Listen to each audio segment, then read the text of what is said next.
She said, "Whatever, I don't need you, I have plenty of options." After I caught her texting other guys, I said, "Perfect, use them for rent too." When she came back from her options at 3 a.m., her stuff was packed and the locks were changed. I, 28 male, should have seen the signs earlier. My girlfriend Brooke, 26, moved in with me 6 months ago. We'd been dating for a year and a half, seemed like the logical next step. She was between jobs. I had a decent 2-bedroom place, told her she could stay rent-free until she got back on her feet. First couple months were great. Then she got comfortable. Really comfortable. The job search went from sending out resumes daily to taking a mental health break from the stress of looking. Cool, I get it. Job hunting sucks. But the break stretched from weeks to months. Meanwhile, I'm covering rent, utilities, groceries, her car insurance, everything. Last Tuesday night changed everything. She was in the shower, her phone kept buzzing on the nightstand. Not a snoop normally, but when I glanced over, I saw the notifications preview. "Derek, can't wait to see you tomorrow. Antonio, last night was fun. When can we do it again? Some dude named Rex, you up? Thinking about you." My stomach dropped.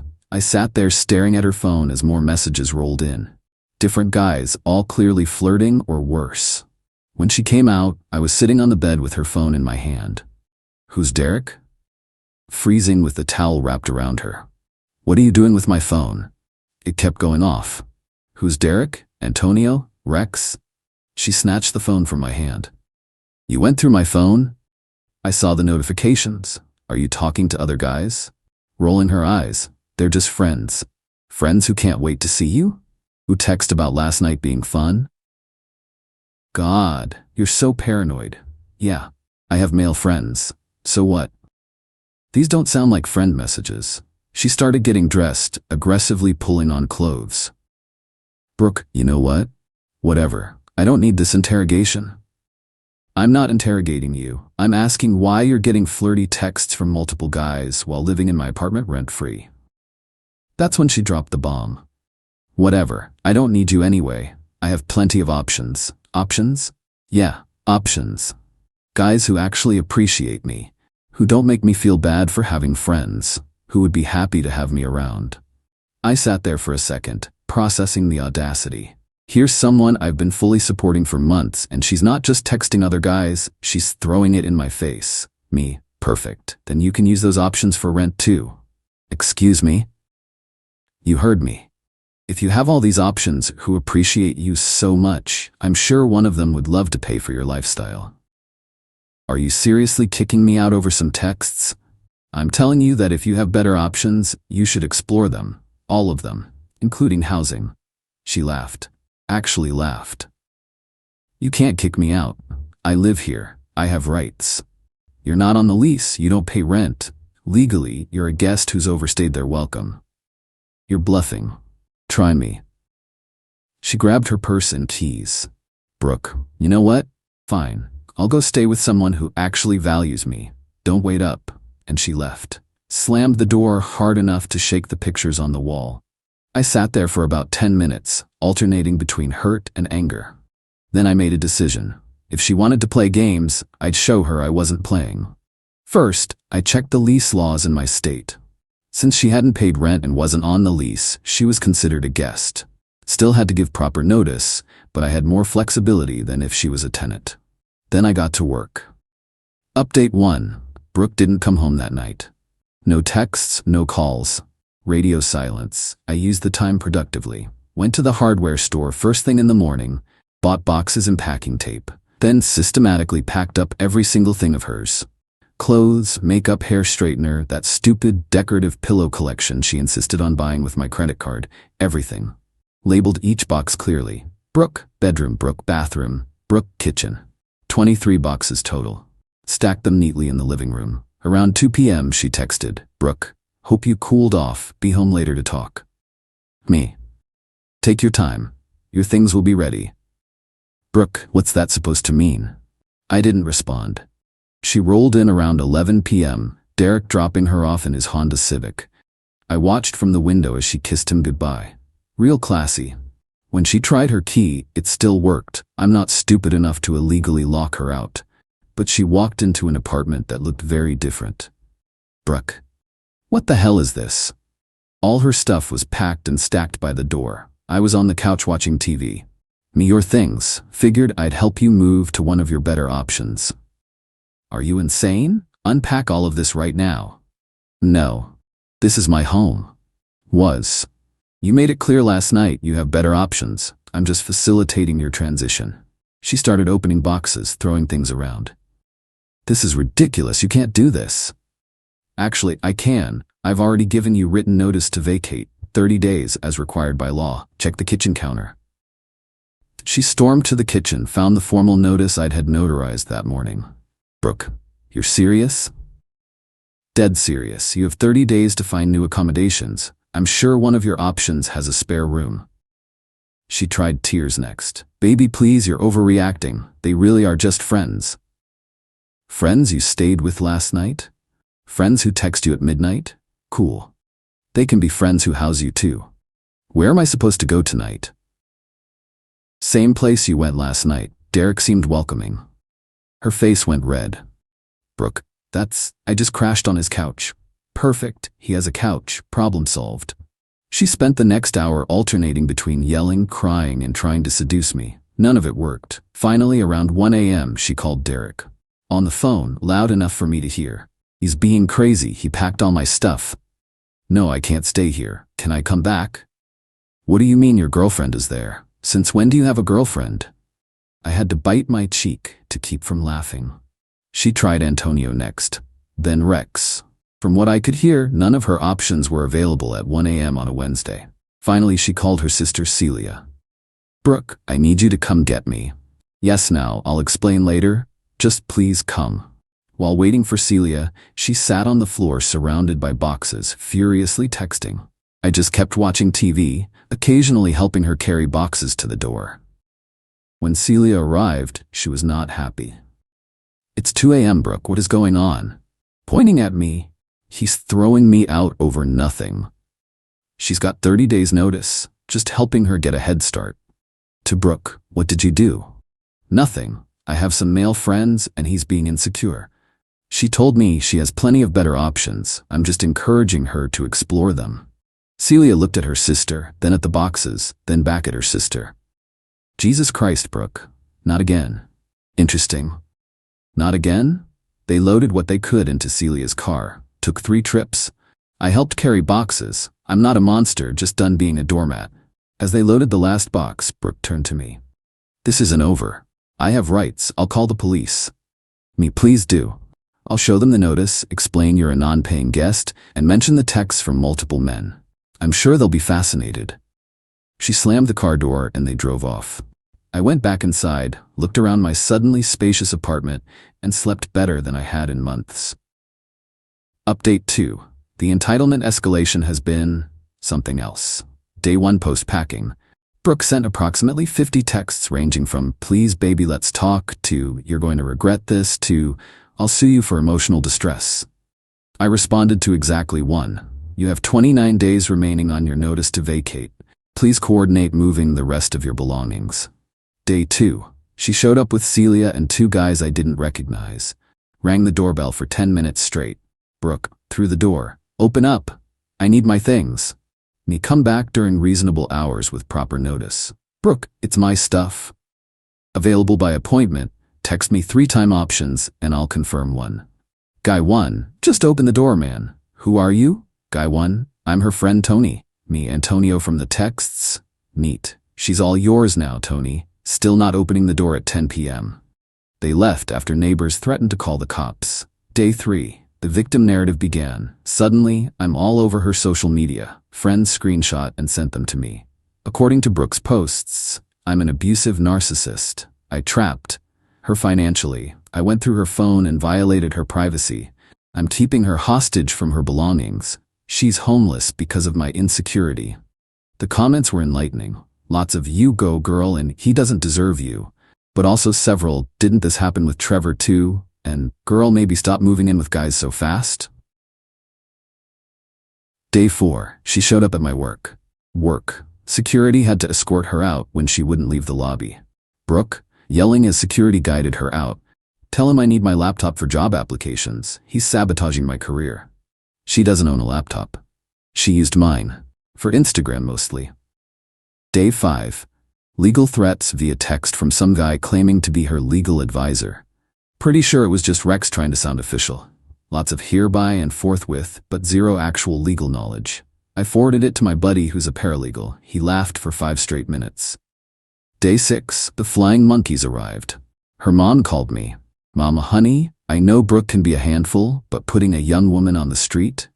She has options. Her words, not mine. She's staying on her sister's couch. And she stayed on some guy named Derek's couch 2 nights ago. She seems to like couches. That's different. How? Sighing. Look, just how much would it cost for her to stay another month? It's not about money. It's about her telling me she has better options while texting multiple guys from my apartment that I pay for entirely. Mom, boys will be boys and girls need attention. Me, then boys can pay for that attention. I'm done. You'll regret losing her. I'll risk it. Day 7 today. This morning was special. Brooke apparently convinced one of her options, a guy named Kendall, to be her muscle. He showed up at 7 a.m., pounding on the door. Kendall, yo, open up. I'm here for Brooke's things. Through the door. It's 7 a.m. So? I got work at 9. Let's do this. Me, she needs to schedule a time. I have work too. Man, just give me her stuff and we're good. Are you on the lease? What? No. Me, is your name Brooke? Obviously no. He kicked my door. Actually kicked it. I'm calling the police. Wait, no man, I'm leaving. I called anyway. Gave them his license plate, got it from my window. Turns out Kendall has warrants. Whoops. About an hour later, Brooke called from a number I didn't recognize. You got Kendall arrested? Me, Kendall got Kendall arrested. I just reported someone kicking my door. He was trying to help me. Maybe pick helpers without active warrants next time. How was I supposed to know that? Due diligence? Background check? Maybe don't date criminals? We're not dating. He's just a friend. A friend with warrants who kicks doors at 7 a.m. You really know how to pick them. She hung up. This afternoon, I got a text from her. Brooke, fine. Can I please schedule a time to get my remaining things? Me, Saturday, 10 a.m., 12 p.m. Bring whoever you need to help carry boxes. No one with warrants, please. That's not funny. Wasn't joking. I'm honestly amazed at the entitlement. She really thought she could live rent-free, text other guys openly, tell me she had better options, and I'd just accept it? The fact that she's shocked by consequences is mind-blowing. Her sister Celia reached out privately. Celia, hey, sorry about all this. Brooke's done this before. She doesn't learn. Good for you for standing up to her. Done this before? Trevor, her ex? Same story. Moved in, stopped working, started talking to other guys, acted shocked when he kicked her out. She was couch surfing for months after that. Why didn't anyone warn me? Would you have listened? Love makes people stupid. Plus, she's my sister. I hope she'd grown up. And now? Celia, now she's on my couch crying about how unfair life is while texting 5 different guys. I give it a week before I kick her out too. At least I'm not crazy. This is apparently just who Brooke is. Update 3.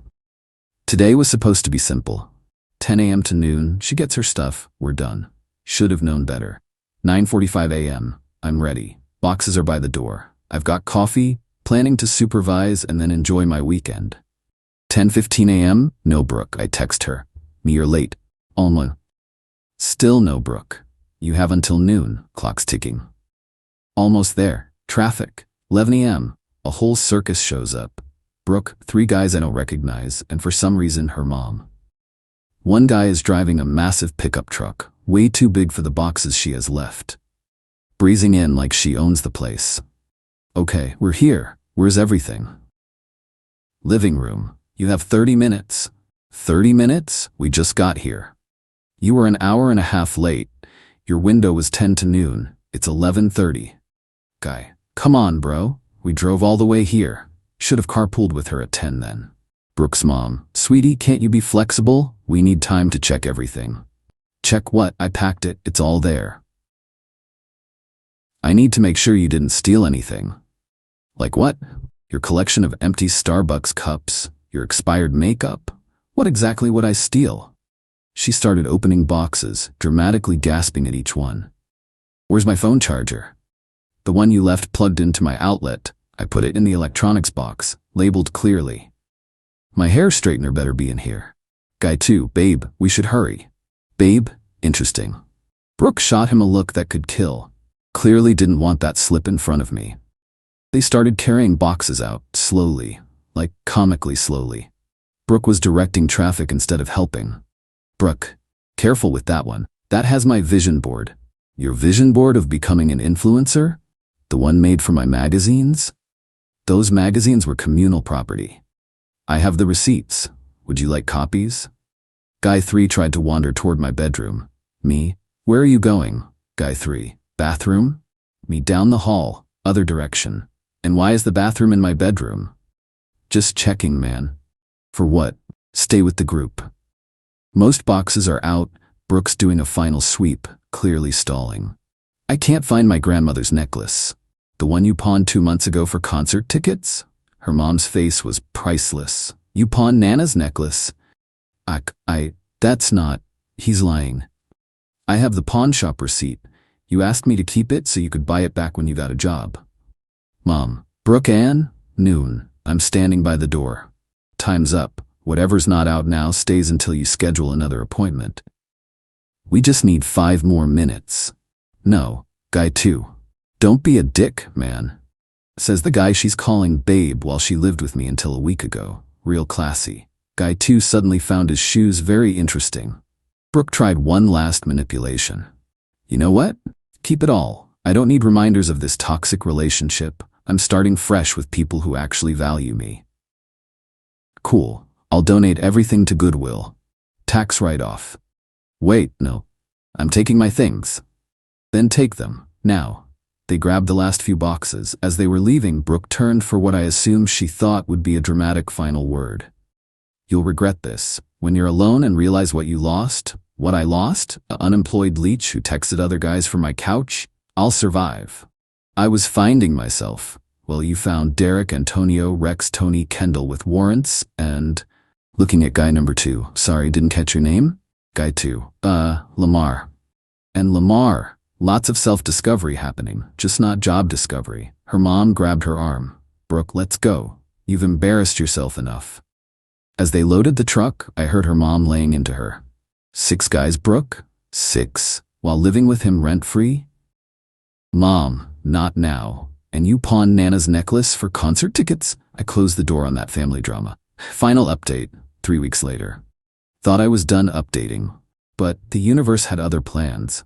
Last week, I get a notification that someone's trying to log into my Netflix, then my Amazon, then my HBO Max, all from different IP addresses, password reset time. Then Celia texted me. Celia, heads up, Brooke got kicked out of my place, caught her trying to steal my credit card. She's spiraling. Where's she staying now? Rotation between her options, I think. New guy every few nights. She's posting about being a free spirit and not being tied down by society's expectations. I checked her Instagram, not following, but it's public. Girls really trying to rebrand couch surfing as some kind of nomadic lifestyle choice. Lots of posts about choosing happiness and surrounding myself with people who appreciate my energy. The comments are brutal though. Even her friends are calling her out. But here's where it gets interesting. Yesterday, 3 a.m., my doorbell rings. I check the camera. It's Brooke. She's crying, mascara everywhere, holding a duffel bag. I didn't answer. Just watched through the app as she rang the bell over and over. Then she started talking to the camera. Brooke, I know you can see me, please. I need somewhere to stay, just for tonight. Nope. Lamar kicked me out, said I was too much drama. Can you believe that? Yes, I'm sorry, okay? I'm sorry for everything. You were right. I don't have options. I have nothing. She sat on my doorstep for 20 minutes, occasionally ringing the bell.